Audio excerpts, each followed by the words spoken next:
All right, hello everybody. Sorry about that. Just getting some stuff together in the background. This was supposed to be just a radar update, but I decided to take it just a little bit further. So anyway, let's take a look at the forecast models. We have a batch of showers and storms from the south, of course, moving to the northeast. That's what we're looking at right now. We'll have some showers and thunderstorms, throughout probably.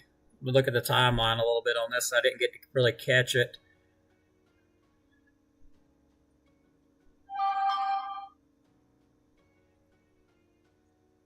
All right, so it looks like from now all the way, let's let it restart the slide again.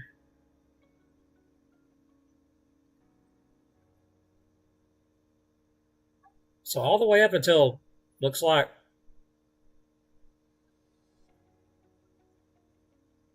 it was 2 a.m.?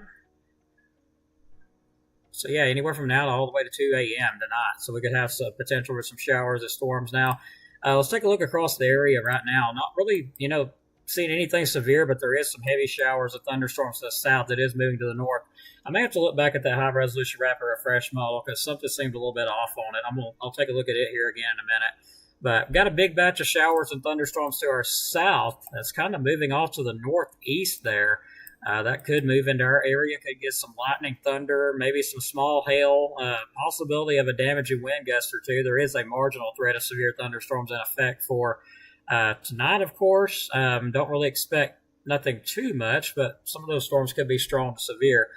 Primary threats will be small hail, gusty to damaging winds, and lots of lightning and thunder and heavy rainfall. So right now, just taking a look at that activity, looks like the heaviest stuff right now is around Birmingham almost. All this is pushing off to the northeast. So probably within the next little bit, if the showers don't dissipate out. I'm noticing there's some dissipating here as they're trying to move our way. But more than likely, this batch of showers and storms that's near Birmingham will move to the northeast and impact areas around Marshall and DeKalb counties, possibly Jackson counties, if they continue. Again, the good news is nothing severe with it. Now, I'm going to leave the radar up for just a second and go back and take a look at that high-resolution rapid refresh model again and see if something went wrong with it. Okay, so that looks about right.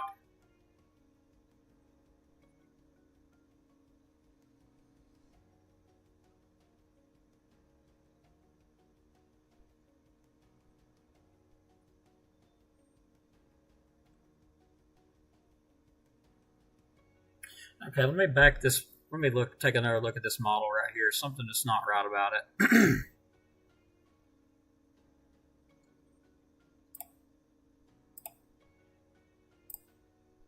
So we'll load the model back up, take another look at it.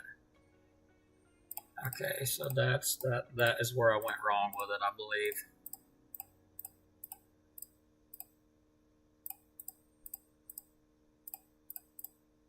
Okay, so we will have a cold front come through on Thursday. Thankfully, it'll bring some much-needed relief from all this humidity and stuff. Thank goodness when that gets out of here. There's a lot of humidity associated with it, before it moves on through. So,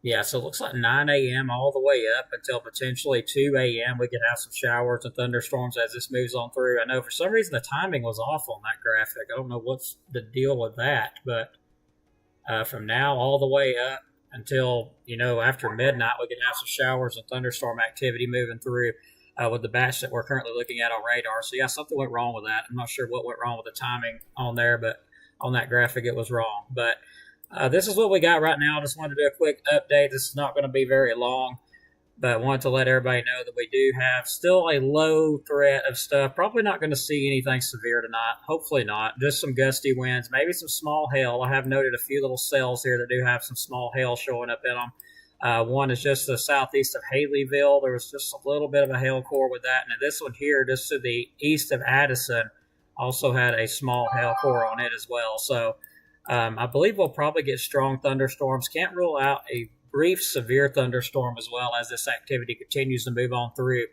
But right now in our area, it appears, stuff's having trouble, keeping together as it gets this far northeast, which I have, noticed that on the radar here. They move northeast and they just fall apart. So, may have a bit of a dry air mass in place, which outside it definitely doesn't feel dry. Our humidity is 92%. So I don't believe that's the case at all here. It's pretty, moist out there. But who knows what the atmosphere is doing. So we'll keep an eye on these to see if they do fade out. But, looking at the high resolution rapid refresh models, even they, showed this stuff moving through. I'm going to say probably around the 11 o'clock-ish hour, 12 o'clock. Possibly less, than that if we have activity ahead of it develop and it's actually able to hang out. So right now, everything that's developing ahead is just fading away. So that's what we have got for now. Not a lot. Not a lot on here at all to really talk about other than the threat. There is a threat of severe weather and also a threat of thunderstorms tomorrow with around a 80 to 90% chance of that happening tomorrow. So we'll keep an eye on the radar. If we see anything looks severe, we'll definitely jump back on. But as far as that goes, that's what I got. In a bit of pain, so I don't want to be on here too long. Had an accident today, and I'm in a bit of pain with it. So let's take a look at the comments. And yes, it is so hot and humid out. It's 75 degrees out. It is so warm out. But the good news is really low threat of anything severe happening. There is a possibility it's like a level 1, which is really low threat. And the primary threats of anything will be some probably P to quarter size hail. Quarter size being, kind of high up threat. And then the possibility of some 50 mile per hour winds, maybe more. But right now, I'm not seeing it at all. There's showers and storms across the area, and they're pretty unorganized at this point. So that's about all I'm seeing at the moment. Yeah, it's more likely it will because tomorrow the threat goes away completely, and we just have a threat of thunderstorms. And we get a cold front in here on Thursday. Let's take a look at that really quick. Something I've been wanting to look at. I might have to open my background up and see if it's loaded up really quick. Pull that up here. Okay, so you guys will be able to see what I'm seeing here in just a minute. Okay, so let's look at this cooler air mass that's supposed to be coming in. I mean, really cool air mass. Look at that. Like, that is well below average chances of temperatures being, cooling off. Like, this is pretty rare to say during, June that we got a cool front that's going to bring some nice, drier air as well as some cooler air to the area this time of year. Usually we're talking about a massive heat wave and it's extremely hot out. But right now, we will get a break from this humidity and heat as early as Thursday. We'll have a cold front move through. And then I believe there's another one going to come through. This outlook here is valid Monday, the 10th to Friday, the 14th. So, it's looking like we're going to cool off, that's for sure. Looking a little bit ahead, Wednesday the 12th to Tuesday the 18th, looking like still below average temperatures. And you can definitely see that cool front diving south. As you can see, we got a well below average chances for rainfall during that time period. Also, the 8 through 14 day, well below average chances of rain. So it looks like we dry out, like a big time dry out as we get through this system here. Let's take a look at some of the other models here that's showing this stuff, temperature. See if we really notice a temperature drop or anything. So I'm actually going to have to go through a forecast loop on this. See if we notice a temperature drop at all when that cold front comes through. So there we are Wednesday. Looks like it's about a high of 81 degrees on Wednesday. Or I'm sorry about that. Let me back it up a little bit. On Wednesday, looks like a high of around, looks like 73. Oh, nope, 85. High of around 85 for a Wednesday. Very warm as we get into Thursday. High of 85 again. So let's see if we notice, okay, there's looking like some cooler air coming in. Yeah, so Saturday looks like we get a high of 76, so we do cool down a bit. Let's move a little further. That's overnight into Saturday. Looks like a low of 63. We warm. Okay, let me rephrase this. Take a look at this again. So Saturday, 86. Let's move back through this one more time. These things can be confusing sometimes on the timing. So, okay, so going into Sunday, we get up into around 80 degrees on Sunday. So this is not a very strong front that's coming through here. That's pretty obvious. Let's move on till get closer to the outlook that we was just looking at. So low of 64 overnight. So we're at the 13th right now. I'm still not seeing a large, temperature difference there. Let me look at another model here. Okay. Let me try this out. We're going to go to the GFS and take a look at it. I think it may be that model there that I'm looking for. Okay, wait, go back. Alrighty, let's let this load up.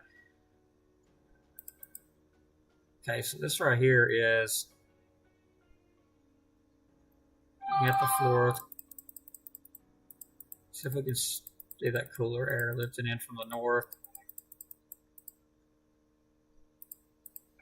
So yeah, we do have some cooler air come in between that time period, most definitely.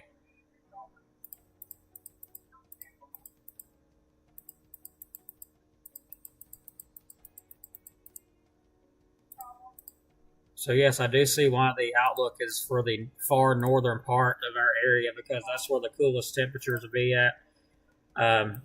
Pretty much what this is showing is below, is it going to be the temperatures below average, kind of how much below average they're going to be, and that. And looks like, between the 9th and the 10th, we get some below average temperatures in the area for sure. It's not going to be that, like it's not going to be 2 degrees, nothing like that. This is just giving you an idea of how much below average they're going to be. So about, just below average a little bit. And look at that. Wow, that is a stout cold front. That's a pretty stout cold front to the northwest there, I just noticed. And there it comes moving through around the 12th.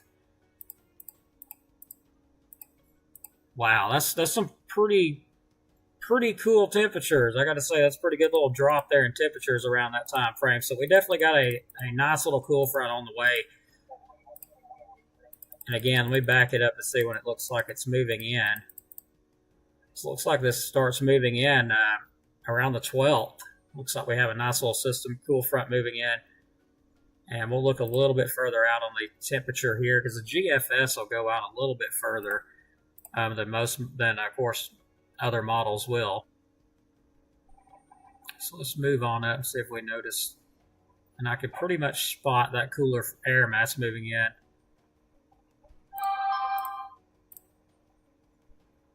So yeah, you can definitely tell there's a cooler air mass coming in. Let me set this up real quick. We'll get a little cool front moving through as well before then. So let me back it back up a little bit more here. So we'll get some cooler air coming in. Let's see, look at that time frame.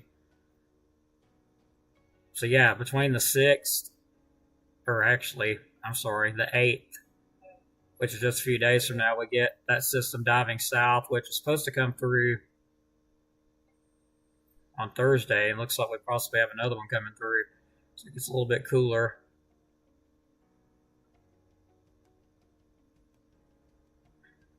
But I'll take it. I'll definitely take that cooler air, that's for sure. Let's take a look at the rainfall, what we expect as far as rainfall goes. We have an excessive rainfall outlook for all of North Alabama for Tuesday, of course. So we'll move ahead because we're getting closer to Wednesday. We have a marginal threat of some excessive rainfall.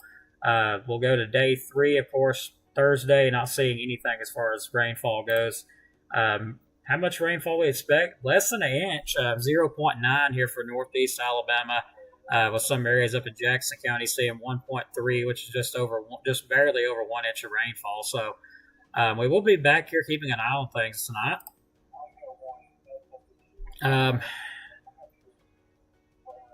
Taking a look at comments now. Let me get this off and we'll get right back to the radar and take a look at it. So still seeing that batch of showers of storm surge southwest, and it is continuing to push kind of to the northeast. So we'll probably see them in here at some point. Just keep an eye on them. Right now, they don't look like no big deal at all. So let's take a look at the comments, get ready to wrap things up. Sorry, I'm a little bit, off on things. It's just been a hectic day today, as well as running a drill bit up into the side of my hand. That's the accident I was referring to. I showed it to my lady, and she was not happy with it at all. Let's just put it that way. She was not happy with it. Okay, thanks so much, everybody, for watching. Let me go ahead and get ready to say goodbye to everybody for now. Thanks, my honey, for watching. And also, Jenny, hello from Ider. Melissa, good evening. Lisa Porter, good evening. Thomas, good evening from Gadsden. Jeannie, thanks for watching. Appreciate it. Aubrey Williams. Looks like, I mean, it's going to come through any time, probably like, I'm going to say around 11 or 12 o'clock. Nothing severe at the moment. We'll be watching for that. Thanks, Barbara. Appreciate it. Ann Miller Johnson, thanks everybody so much. Melissa Ann Johnson, thanks so much. And no, definitely not mad about the cooler temperatures. It won't get cold, but it'll be cooler out. Well, looking that far out in the middle of July right now is almost impossible to forecast. So you're just going to have to wait a good while because the forecast models don't run that far out. Like middle of July, that's a long ways out. So yeah, it's almost impossible to know what it's going to do right now at that time. Oh, June. Okay, okay, that's a little bit, makes a little bit more sense. Okay. Even that far out. So let's see. Middle of June is, even then it's hard to look that far out. The models won't even let me look that far out. Yeah, I can't look that far out on my models. They will not allow me to look that far out because we're only in the 4th. So we'll wait. We'll give an update, of course, pretty soon as we get a little bit closer to that time period. But right now the models are, once you start going out over a week, the models get really inaccurate. So yeah, it's just hard to tell. Really hard. There's a lot of people likes to forecast weeks and weeks out. And that's one thing I do have to agree with James Spann on, is that it's just nonsense. You cannot forecast weeks and weeks and weeks in advance. It's impossible. Hello, Mike. Hope you're well. So it was so nice meeting everybody. By the way, I met several people today that ordered shirts. I just want to say thanks so much. It was nice meeting them. There are so many nice people around here. And keep me in your prayers. Probably going to have a GoFundMe going pretty soon to try to help get the funds to get my lady over here, because you know, things are getting even harder on us, and I got a feeling they're just going to keep getting harder on us. So I'm going to be working on that, trying to get her over here as soon as possible, and it's going to be a tough fight, but we're going to do it. So thanks everybody for watching. God bless. Take care. We'll see you on the next one. Be safe out there, everybody.